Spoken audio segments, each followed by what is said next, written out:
परिचय। प्रिया, तुम इन तीलियों के साथ क्या कर रही हो? मैं इन तीलियों की सहायता से अलग अलग तरह की आकृतियां बना रही हूँ। देखो, मैंने एक समांतर चतुर्भुज बनाया है। ये तो अच्छा है। क्या अब तुम एक त्रिभुज बना सकती हो? हाँ, मैं बना तो सकती हूँ, पर अब मेरे पास सिर्फ 2 तीलियां बची हैं। कोई समस्या नहीं, तुम अब भी एक त्रिभुज बना सकती हो। लेकिन कैसे? ये तीलियां मुझे दो। देखो, अब दोनों आकृतियों का आधार एक ही है। हाँ, यह तो बहुत आसान था। आओ, इस अध्याय में हम ऐसी ही और भी आकृतियों के बारे में जानते हैं। उद्देश्य। इस पाठ के अंत में आप निम्न करने में सक्षम हो जाएंगे। एक ही आधार पर तथा एक ही समांतर रेखाओं के बीच की आकृतियां बनाना। एक ही आधार पर तथा एक ही समांतर रेखाओं के बीच के समांतर चतुर्भुजों को समझना। एक ही आधार पर तथा एक ही समांतर रेखाओं के बीच के त्रिभुजों को समझना। समांतर चतुर्भुजों और त्रिभुजों के क्षेत्रफल से संबंधित प्रमेयों को सिद्ध करना। समांतर चतुर्भुजों और त्रिभुजों के क्षेत्रफल से संबंधित उदाहरणों को हल करना। परिभाषाएं। किसी भी समतल क्षेत्र के विस्तार अथवा उसकी माप को उस क्षेत्र का क्षेत्रफल कहते हैं। और क्या आप जानते हैं कि समतल क्षेत्र क्या है? किसी समतल का वह भाग जो किसी बंद आकृति के अंदर हो, वह उसी आकृति का समतल क्षेत्र कहलाता है। 2 सर्वांग सम आकृतियों के क्षेत्रफल समान होते हैं, लेकिन समान क्षेत्रफल वाली आकृतियां सर्वांग सम हों, यह आवश्यक नहीं है। किसी आकृति के क्षेत्रफल को AR से भी दर्शाया जा सकता है। उदाहरण के लिए, त्रिभुज ABC का क्षेत्रफल के स्थान पर AR ABC भी लिखा जा सकता है। एक ही आधार पर बनी आकृतियां। इस आकृति की ओर देखिए।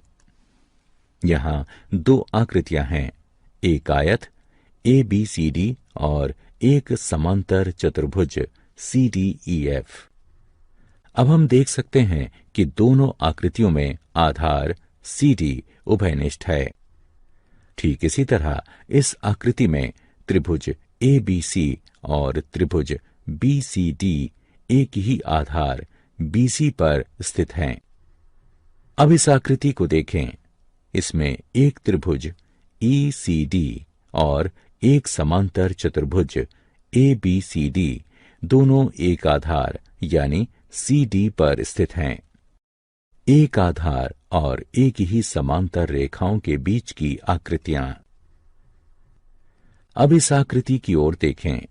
हम देख सकते हैं कि समांतर चतुर्भुज ABEC तथा समांतर चतुर्भुज ABFD में आधार AB उभयनिष्ठ है। साथ ही समांतर चतुर्भुज ABEC के शीर्ष C और E जो भुजा AB के सम्मुख हैं तथा समांतर चतुर्भुज ABFD के शीर्ष D और F जो भुजा AB के सम्मुख हैं, एक ही भुजा CF पर हैं जो AB के सम्मुख है। इसलिए हम कह सकते हैं कि दोनों समांतर चतुर्भुज एक ही आधार AB पर तथा एक ही समांतर रेखाओं AB तथा CF के बीच स्थित हैं। ठीक इसी तरह इस चित्र में ADB तथा ACB दोनों त्रिभुज एक ही आधार AB पर तथा एक ही समांतर रेखाओं AB तथा DC के बीच स्थित हैं। इसलिए 2 आकृतियां यदि एक ही आधार पर स्थित हैं और उभयनिष्ठ आधार के सम्मुख स्थित उनके शीर्ष एक ऐसी रेखा पर स्थित हैं जो आधार के समांतर हैं, तो वो आकृतियां एक ही आधार और एक ही समांतर रेखाओं के बीच की आकृतियां कहलाएंगी। एक ही आधार और एक ही समांतर रेखाओं के बीच स्थित समांतर चतुर्भुज। प्रमेय।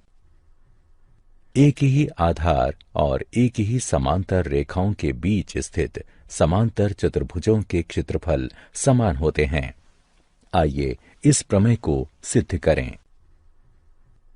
दिया गया है दो समांतर चतुर्भुज ABEC और ABFD जो एक ही आधार AB तथा एक समांतर रेखाओं AB और CF के बीच स्थित हैं। हमें यह सिद्ध करना है कि ABEC का क्षेत्रफल बराबर है ABFD के क्षेत्रफल के। त्रिभुज ADC और त्रिभुज BEF में कोण ACD बराबर है कोण BEF के, क्योंकि ये समांतर रेखाओं AC सर्वांगसम BE तथा त्रियक रेखा CF के संगत कोण हैं। इसे समीकरण 1 से चिन्हित कीजिए। कोण ADC बराबर है कोण BFE के, क्योंकि ये समांतर रेखाओं AD सर्वांगसम BF तथा त्रियक रेखा CF के संगत कोण हैं। इसे समीकरण 2 से चिन्हित कीजिए। इसलिए त्रिभुज के कोण योग गुण के अनुसार कोण CAD बराबर है कोण EBF के। इसे समीकरण 3 से चिन्हित कीजिए। साथ ही AC बराबर है BE के। ये समांतर चतुर्भुज ABEC की सम्मुख भुजाएं हैं। इसे समीकरण 4 से चिन्हित कीजिए। इसलिए ASA नियम द्वारा समीकरण 1, 3, 4 का प्रयोग करते हुए त्रिभुज ADC और त्रिभुज BEF सर्वांगसम हैं, जो कि सर्वांगसम आकृतियों के क्षेत्रफल समान होते हैं। इसलिए ADC का क्षेत्रफल बराबर है BEF के क्षेत्रफल के। इसे समीकरण 5 के रूप में चिन्हित कीजिए। अब ABEC का क्षेत्रफल बराबर है ADC के क्षेत्रफल जमा ABED के क्षेत्रफल के। हम जानते हैं कि ADC बराबर है BEF के। इसलिए हम इसे इस तरह प्रमेय का विलोम। अब हम सिद्ध कर चुके हैं कि एक ही आधार और एक ही समांतर रेखाओं के बीच स्थित समांतर चतुर्भुजों के क्षेत्रफल समान होते हैं।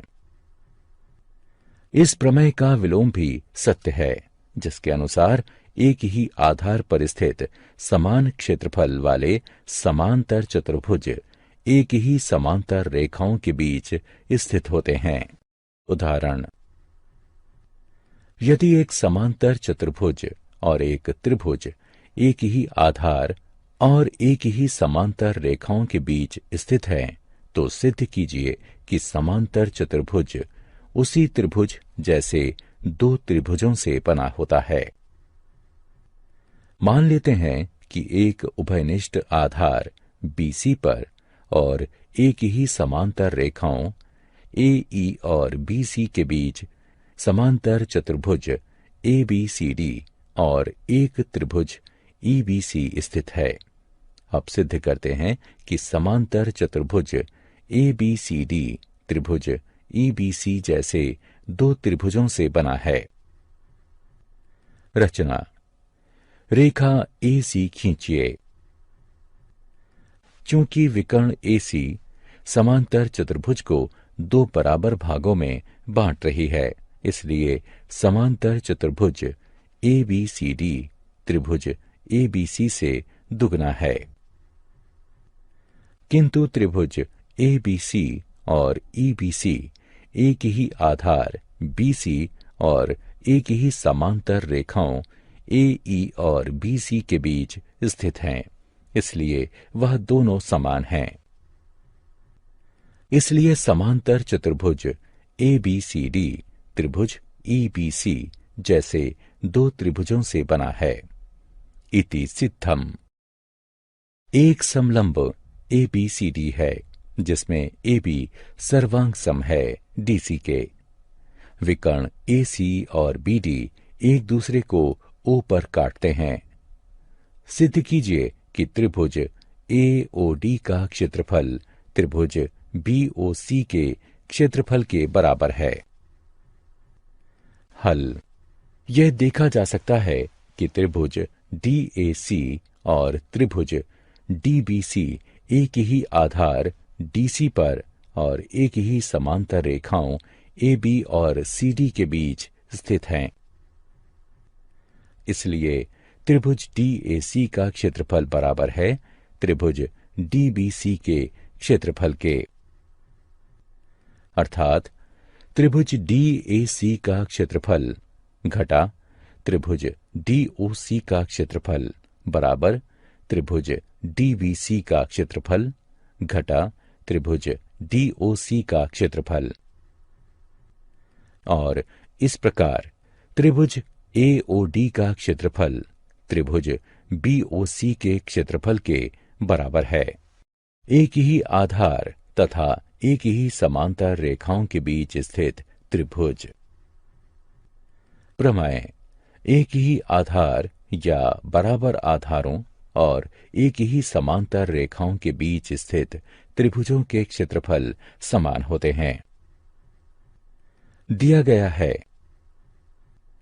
एक ही आधार BC और एक ही समांतर रेखाओं BC तथा AD के बीच स्थित दो त्रिभुज ABC और DBC हैं। सिद्ध करना है त्रिभुज ABC का क्षेत्रफल बराबर है त्रिभुज DBC के क्षेत्रफल के। रचना। B से होते हुए CA के समांतर E पर बनी DA को काटती हुई BE खींचिए और C से होते हुए BD के समांतर F पर बनी AD को काटती हुई CF रेखा खींचिए।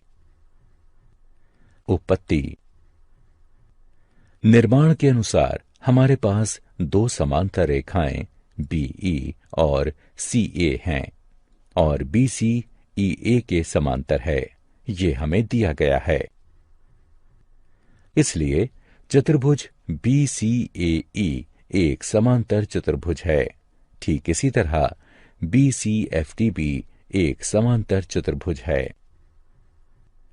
अब समांतर चतुर्भुज BCAE तथा समांतर चतुर्भुज BCFD एक ही आधार BC तथा एक ही समांतर रेखाओं BC तथा AD के बीच स्थित हैं।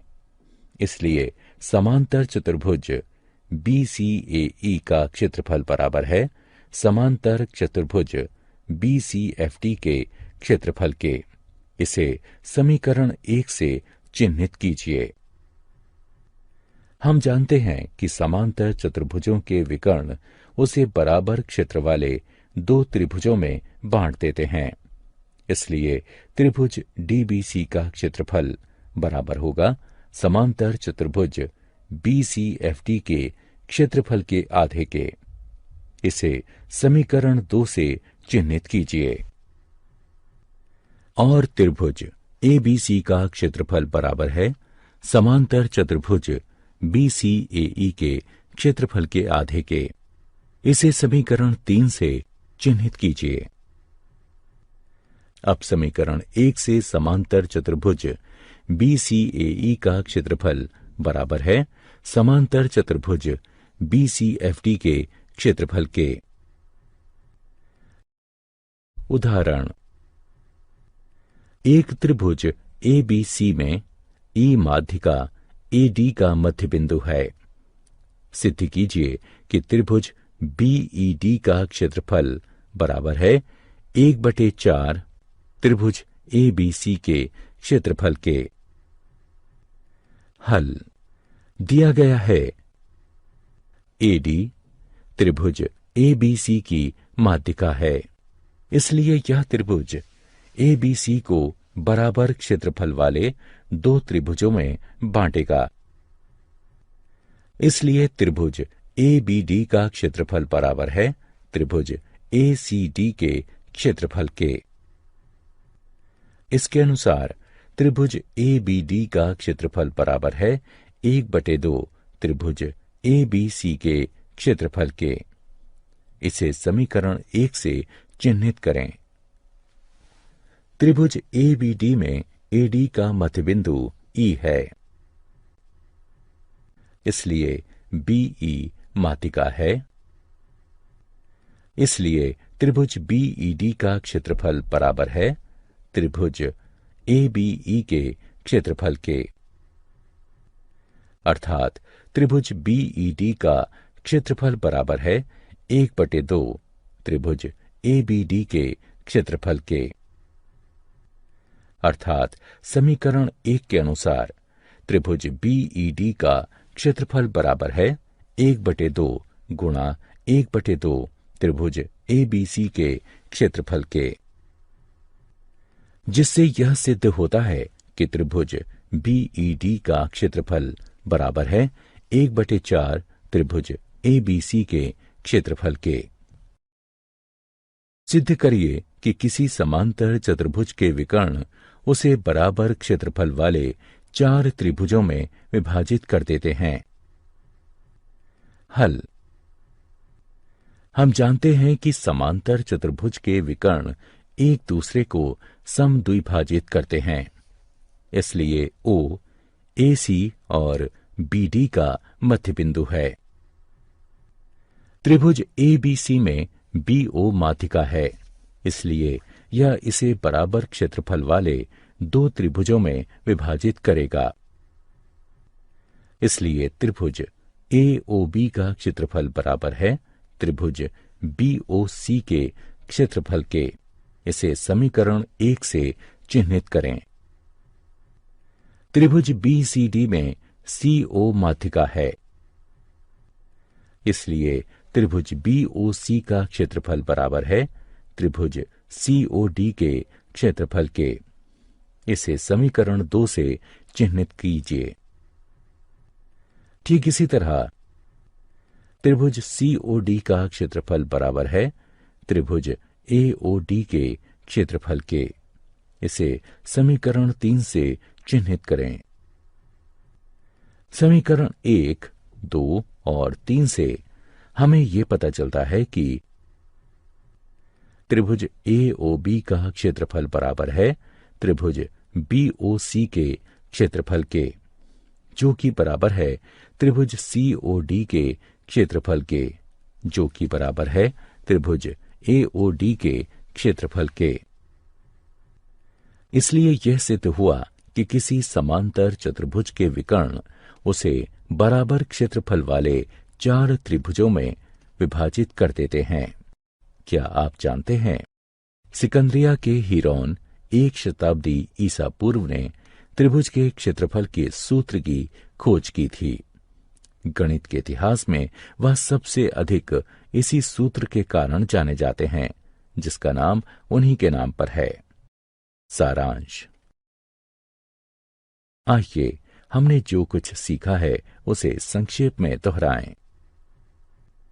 किसी आकृति का क्षेत्रफल वह संख्या किसी इकाई में है जो उस आकृति के अंदर आने वाले समतल को दर्शाती है। 2 सर्वांग सम आकृतियों के क्षेत्रफल बराबर होते हैं, लेकिन इस कथन का विलोम भी सही हो ये आवश्यक नहीं है। 2 आकृतियां यदि एक ही आधार पर स्थित हैं और उभयनिष्ठ आधार के सम्मुख स्थित उनके शीर्ष एक ऐसी रेखा पर स्थित है जो आधार के समांतर हैं, तो वो आकृतियां एक ही आधार और एक ही समांतर रेखाओं के बीच की आकृतियां कहलाएंगी। एक ही आधार या बराबर आधारों और एक ही समांतर रेखाओं के बीच स्थित समांतर चतुर्भुजों के क्षेत्रफल बराबर होते हैं। एक ही आधार या बराबर आधारों पर स्थित समान क्षेत्रफल वाले समांतर चतुर्भुज एक ही समांतर रेखाओं के बीच स्थित होते हैं। एक ही आधार या बराबर आधारों और एक ही समांतर रेखाओं के बीच स्थित त्रिभुजों के क्षेत्रफल समान होते हैं। किसी त्रिभुज का क्षेत्रफल उसके आधार और लंब के गुणनफल का आधा होता है। एक ही आधार या बराबर आधारों पर स्थित समान क्षेत्रफल वाले त्रिभुज एक ही समांतर रेखाओं के बीच स्थित होते हैं। एक त्रिभुज की माध्यिका उसे बराबर क्षेत्रफल वाले दो त्रिभुजों में बांटती है। एक ही आधार या बराबर आधारों पर स्थित समान क्षेत्रफल वाले समांतर चतुर्भुज एक ही समांतर रेखाओं के बीच स्थित होते हैं।